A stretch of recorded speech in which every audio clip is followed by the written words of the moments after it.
In order to rise from its own ashes, a phoenix first must burn.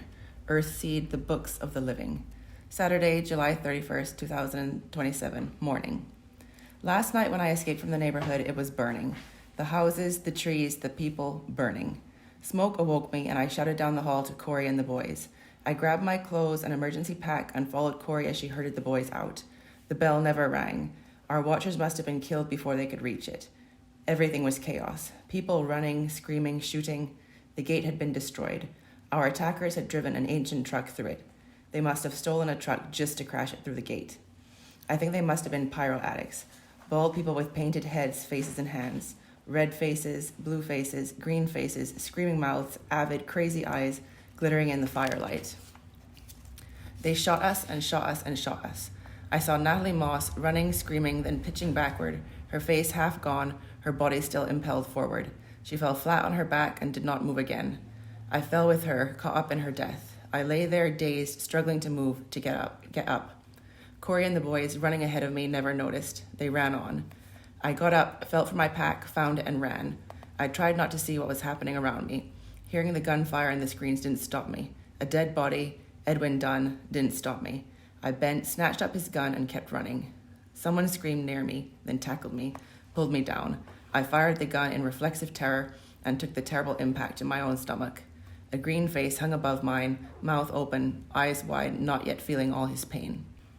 I shot him again, terrified that his pain would immobilize me when he did feel it. It seemed that he took a long time to die. When I could move, I pushed his body off me. I got up, still holding the gun, and ran for the wrecked gate. Best to be in the darkness outside, best to hide. I ran up Meredith Street away from Durant Road, away from the fires and the shooting. I had lost track of Corey and the boys. I thought they would go toward the hills and not toward the center of town. Every direction was dangerous, but there was more danger where there were more people. In the night, a woman and 3 kids might look like a gift basket of food, money, and sex. North towards the hills, north toward the dark streets to where the nearby hills and mountains blotted out the stars. And then what? I didn't know. I couldn't think. I had never been outside the walls when it was so dark.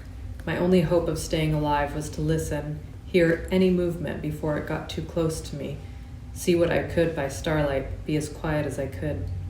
I walked down the middle of the street looking and listening and trying to avoid potholes and chunks of broken asphalt. There was little other trash. Anything that would burn, people would use as fuel. Anything that could be reused or sold had been gathered. Corey used to comment on that. Poverty, she said, has made the streets cleaner. Where was she? Where had she taken my brothers? Were they all right? Had they even gotten out of the neighborhood? I stopped. Were my brothers back there? Was Curtis? I hadn't seen him at all. Though if anyone were going to survive this insanity, it would be the Talcotts. We had no way of finding each other. Sound, footsteps, 2 pairs of running footsteps. I stayed where I was, frozen in place. No sudden moves to draw attention to me. Had I already been seen?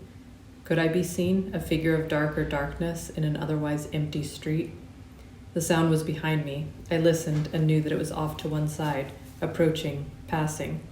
2 people running down a side street, indifferent to the noise they made, indifferent to woman-shaped shadows.